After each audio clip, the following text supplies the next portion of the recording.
Don't upgrade your PlayStation. Did Nvidia just leak a whole bunch of PS5 games? We've got some updates on Spider-Man 2. We might have just found a new horror game coming to the PS5. And we now know the most in-demand game for the PS5, and I promise the answer will probably surprise you. Now, I gotta admit, it's really hard to just pick one game that I'm most hyped for out of that huge PlayStation showcase that just happened, but Spider-Man 2 is definitely up there. You've got Peter Parker, you've got Miles Morales, and you've got Venom, but the most important thing about Venom is that he's played by Candyman himself, Tony Todd, which was just like so cool to see because Tony Todd is having a resurgence right now. He just narrated the trailer for Back 4 Blood that's coming out very soon. So yeah, I'm really glad that he's also going to be in arguably the biggest game in the PS5's future. Now, after the event, Sony did some interviews with the developers of some of these games, and one of the cooler things revealed about Spider-Man 2 is that that trailer was captured on a PS5 running in real time. So it wasn't created as like a CGI trailer. They basically choreographed the scene and had it run out on a PS5, and they just recorded it and moved the camera around to make a cutscene out of it. It's showing how well that the PS5 can actually run games that are just in development. They're not anywhere close to coming out, because as we saw, Spider-Man's coming out in 2023,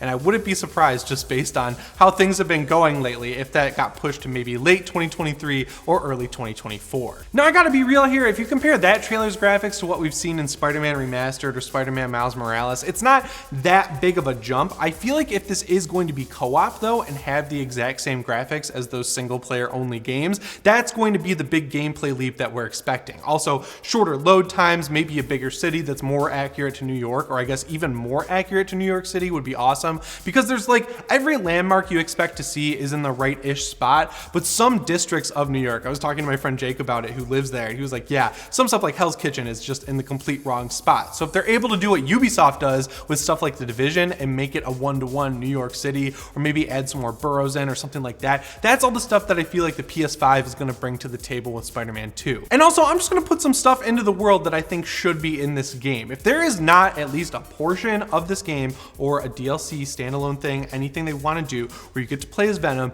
Insomniac is finally screwing up. I know, it's crazy. Insomniac can do no wrong, but if they don't let you play as Venom in this game, they are doing something wrong. Also, knowing that it seems like they're teasing co-op for this game, if they could do something really cool like what we saw in Ghost of Tsushima, where you get a separate mode where you can run multiplayer missions with your friends and build up to a raid, that would be insanely cool for Spider-Man. Now, I know it would have to just be 2-player, and you'd be kind of limited in which Spider-Man you're playing as because you only have Miles or Peter, but still, some cool multiplayer experience that you can kind of keep playing after you beat the game is something that I feel like Sony has gotten really good at over the past few years, and they are also really good at noticing when one of their developers does something cool. Like, if Ghost of Tsushima has this multiplayer mode, I feel like there's no reason not to expect something similar at least to be in Spider-Man 2. I'd also like to see them flesh out the suit system in the Spider-Man game because I like how it worked in the first one. I thought it was like a good start, but there's definitely some room for expansion there. Like, it was just very simple. When you unlocked a new suit, you got that suit's ability to use across your entire character, which is nice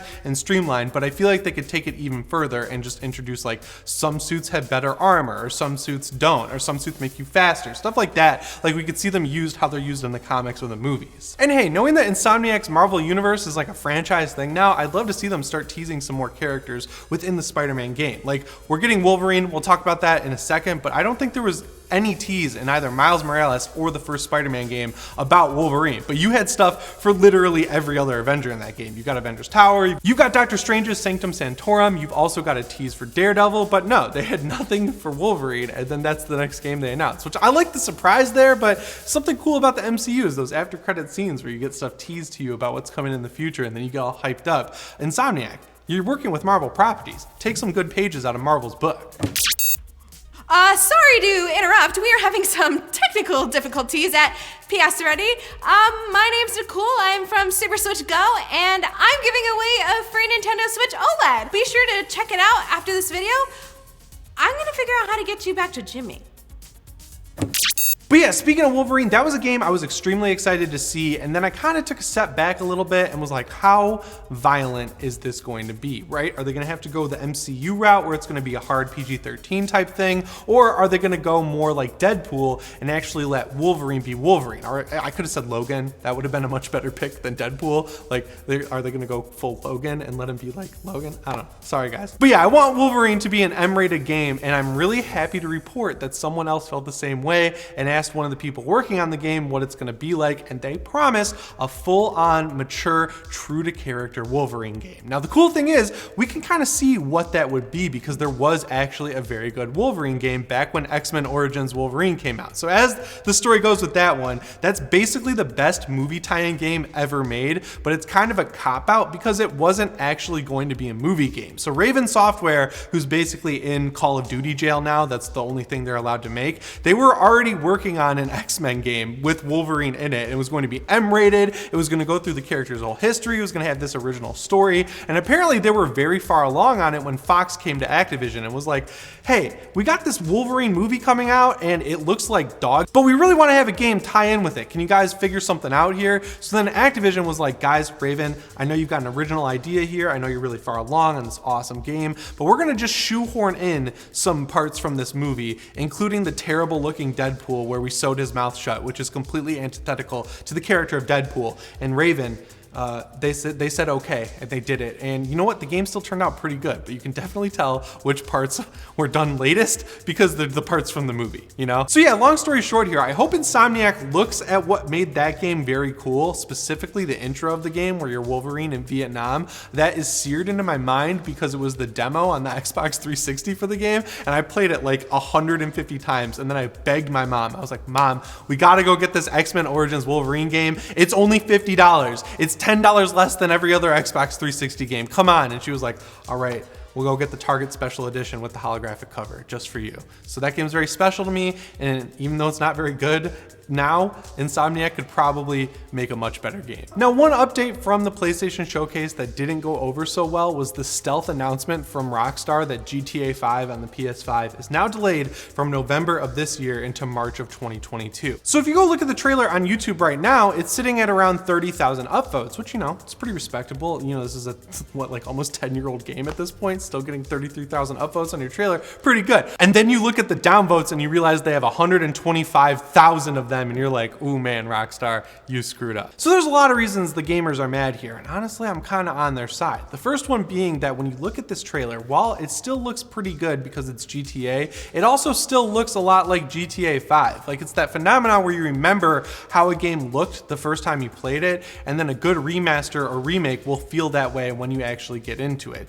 GTA 5, if you go back and look at how it ran on the PS3, it was one of the worst running games ever released. This game capped out at points at like 23 frames per second. So yeah, it's obviously running a lot better on the PS5 now because you're gonna get that locked 4K 60 frames per second, but just stuff like the textures still look very old. Also, the fact that they've been so cagey with gameplay over the past few months has kind of just built up a lot of hype in the background because people were like, oh, they're not showing it because they wanna wait till it's at its maximum potential and really blow us away with new stuff like ray tracing and again, 4K 60 graphics and stuff like that. And then now we finally get to see it, and it really doesn't look all that different from that original trailer where we got a few flashes on the screen of what they were adding to the game. I can kind of see why people are a little upset. And then you throw the like bad icing on the bad cake. This is a terrible analogy, but that is that they delayed it from November to March because you're looking at it and you're like, oh, the graphics aren't even that good now. The updates aren't really going that far. There's no actual new content being added to the story, but you can't meet a November deadline that you've been talking about for over a year. Like, that's a little bit sus if you ask me. I'm just gonna be real with you guys. I haven't played GTA 5 since it came out. I jumped into GTA Online a couple times with friends who started to get into it, and I was like, this is just not for me. I don't need to play the real world on my PS4. I can just go outside and see Los Angeles because that's where I live. But for those of you who really love GTA Online, I'm sorry you gotta wait a few extra months to play it. But maybe you should go check out some of the other games that came out on PS5 recently, like Deathloop or Ratchet & Clank Rift Apart or Demon's Souls. That one didn't sell very well, but I'm telling you right now, it's awesome. It totally deserves to be played. Like, you've got some options. You can play some other stuff that's gotten a little bit cheaper since it came out, you know? Look at the silver lining here. You have a PS5, presumably, if you're upset about this update being delayed, because why would you be upset about it if you don't have a PS5? And real quick, guys, I want to give a shout out to you for being so awesome. We are blown away with the support, so we just added these stickers of our classic. My DualSense is tingling design. I know you're probably gonna want this after watching the awesome Spider-Man 2 trailer, and I got you covered. So if you don't have YouTube Premium, go check the shelf below this video, and if you do have YouTube Premium, the store is linked in the description. Sticking with the PlayStation Showcase though, I can tell you right now that one of the most memorable games was Project Eve, and I don't really think I need to say why it was memorable. Now, the weird main character design aside, this game actually does look really cool. It looked like it was running at an extremely high frame rate. It's gory. It reminded me of Devil May Cry 5, which I gotta say is one of the most underplayed games of the last generation. I loved it so much. Go play Devil May Cry 5. There's a PS5 port, and it goes cheap all the time. But yeah, I kind of saw some people ragging on Project Eve on Twitter, and honestly, again, I think the gameplay looks pretty cool, and obviously the graphics look great. And now I have another reason to like the studio that makes it, because the CEO of the studio, to celebrate this announcement of this brand new game, bought PS5s for the entire 200+ person staff of this studio, which is crazy. Now, someone did the math for me, because the headline here is that this cost over $130,000 of PS5s, and I get kind of why they were doing that, because they want to make a big number. But right now, when you can't get a PS5 at all, the fact that this guy went out and bought more than 200 PS5s and was able to find them nonetheless, that's exciting on its own. That's pretty cool. Like, gotta give this guy props. It's a really cool way to reward your employees. Now, to be fair, he could have asked Sony, but I feel like Sony wouldn't want to do something like that because it sets an unfair precedent, right? You could be another developer and be like, oh, I released Pigeon Jumper 7 on the PS5 like 6 months ago and it sold 3 copies, but I want to give my 2.5 employees PS5s. Sony, hook me up. And then Sony's got to be like, well, we gave these Project Eve developers like 200 PS5s. I'm sure we could spare 2.5 for this guy. You know, it's a slippery slope here, Sony. So what I'm gonna assume is the guy who owns the studio did the nicest thing possible, went out and found some scalpers and paid them tons and tons of money to buy 200 nice new PS5s from them.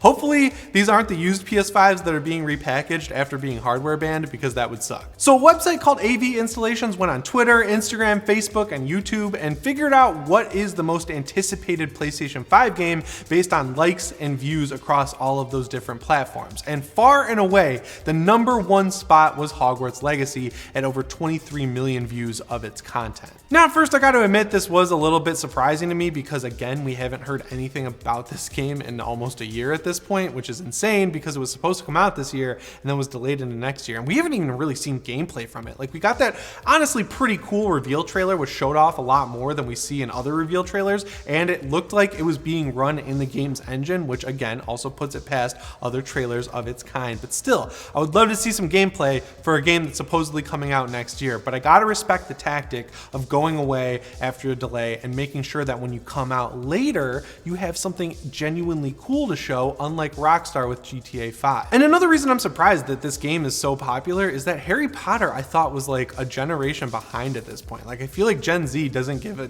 crap about Harry Potter, but it looks like there's a lot of people who maybe just bought PS5s that are really excited to relive their childhoods of staying up under the covers with a flashlight reading Harry Potter. Like, that's what I did. I loved Harry Potter books. I read them all the time. Universal Studios also did a really good job with their Harry Potter parks. I went to the one in Florida and I was absolutely blown away by just like the level of detail that they had that honestly rivals Disney in their parks. Like, you go on the Hogwarts Express and the windows are screens where you see Dementors flying by and stuff like that. It's just very, very cool. So yeah, it's nice when you see a brand like Harry Potter treated with so much care, where they know they have to get it right. And I can kind of respect what they're doing with this delay and all that. I just hope we don't have to wait too much longer for the game, because obviously it's extremely popular. I know it's a little bit early to be suggesting something like this, but Xbox is already putting out a special edition Series X, so I feel like Sony, you got the A-OK green light, go ahead, start putting out some awesome custom editions, starting with a Hogwarts Legacy one. You want to make bank, people will kill each other for a Hogwarts Legacy edition PS5. Like, you think a God of War one's gonna sell well? Hogwarts Legacy,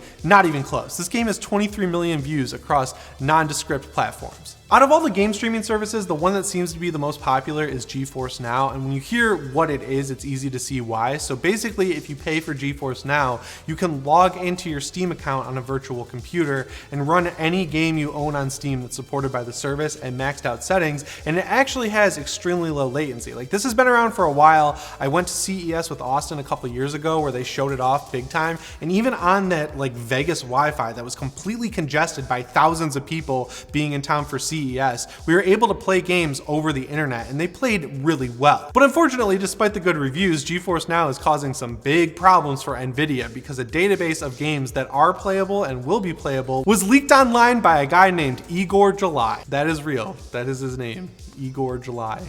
He sounds like a Van Helsing villain. So I pulled up a list of the notable games here on my phone, and some of these games are really gonna make you guys freak out, I think, because not only are we getting, for sure, the Resident Evil 4 remake, we've also got Dragon's Dogma 2, a new Monster Hunter game that isn't a port of Monster Hunter Rise. We've got BioShock 2022. They're doing a remaster of Mirror's Edge, which I feel like is long overdue at this point. Titanfall 3 was listed. We've got Crysis 4, XCOM 3, a Batman Arkham Knight remaster, which is crazy because I just played that game and it still looks incredible. Like, how the hell are they gonna make it look better? I don't know. We're gonna find out though. We've also got Injustice 3, Gods Will Fall, Destroy All Humans 3, Sniper Elite 5, The Fight for Middle Earth, which I hope is a sequel to Shadow of Mordor and Shadow of War because I love both of those games, Mortal Kombat 12, which you guys love on Mortal Kombat 11, but I'm telling you right now, you're wrong and it's underrated. You got Call of Duty Modern Warfare 3 remaster, and then finally, we're wrapping it up with one of Sony's first PC and PS4 releases that was a first-party game called Helldivers 2. Now that's obviously a bunch of awesome games that we're going to have to look forward to on the PS5 in the future, but another cool thing I noticed is that a lot of PS5's exclusives are also coming to PC if this leak is to be believed. We don't get Bloodborne, we also don't get Spider-Man, which is fine. Like, Sony owns the Spider-Man IP, they can do whatever they want with it, and Bloodborne is just obviously so just completely broken at its core that they just can't fix it at this point because there's no excuse for them to have taken this long other than that in my mind. But other than that, we've got a ton of great stuff coming to the PC, like Ratchet & Clank, Rift Apart, and Demon's Souls, and Returnal, which hopefully means that we're gonna get more stuff like God of War and God of War 2 and Ghost of Tsushima. I would love to play Ghost of Tsushima on PC. I've restarted this game like 4 times and I always get to the same spot and then I bounce off. Because if I can clear out side quests on my laptop while I'm sitting there on the couch watching season 5 of Castlevania, which is going to be a reboot, I will be very excited. I don't watch a lot of TV, guys. I only watch reality shows that are bad.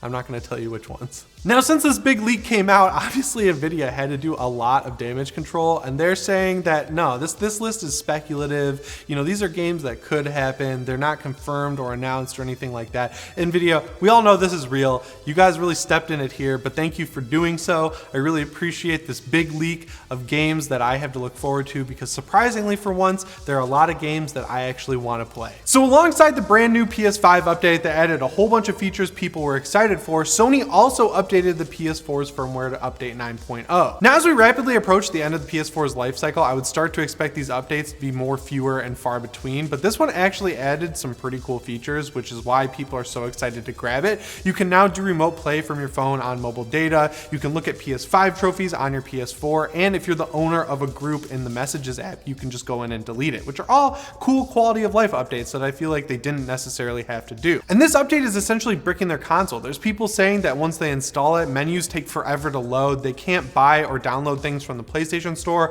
A lot of people can't even get into the PlayStation Store altogether. Watching movies and TV through apps just straight up doesn't work, and Sony has not said anything about this yet. Now, every time there's a new update, there's obviously a few people who slip through the cracks and it bricks their console or causes some issue because they turn it off halfway through the update or something like that, but this seems like an actual problem with the firmware upgrade, and Sony generally does hotfixes pretty quick. So now that they have the data from people who are getting these issues with this update, they'll probably push something out within the next week or two. So if you haven't updated your PS4 and you're not actively playing it right now, make sure you wait. And if you are actively still playing your PS4, I would not connect it to the internet or let it force an update in the near future. Like, I would wait for a hotfix to come to this patch. Anyway, guys, that's all the PlayStation news I have for you today. Thanks so much for watching, and make sure you subscribe and set your notifications to all. As always, my name is Jimmy Champagne, and I'll see you in the next one. Thanks for watching.